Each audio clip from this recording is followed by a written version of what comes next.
Hey guys, it's Deb here from Deb's Greenhouse, and behind me are a ton of seedlings. We have so many trays of seedlings, we're running out of room, but I want to show you what's going on here in the back. We have so many seedlings in this back greenhouse. It goes the whole length. Here in the back, we hold our custom orders. These are the plant pies that were custom ordered, autumn colors. They're starting to bloom and growing amazing. There's so many different varieties. Look at these. Oh, look at the color already. This is the bright and bold. These guys with the grasses, these are the rainbow hummingbird pies.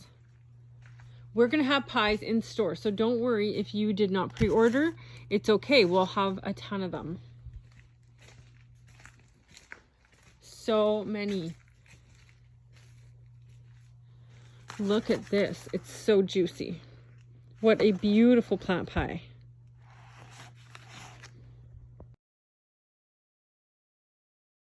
There's a lot more, let me show you. There are some bundles that were pre-ordered.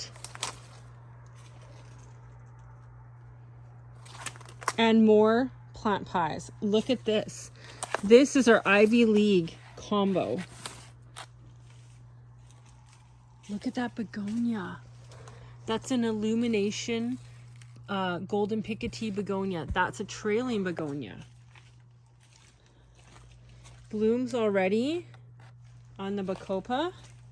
Some of these were just planted. Look at these begonias up here. You can see all the colors. So beautiful. I even saw my first fuchsia bloom today. Let's take a look. Look at that. Plant pie. Beautiful. The specialty shade. They were the first ones planted. Look how big they are already. That's it for tonight. Have a great night, guys.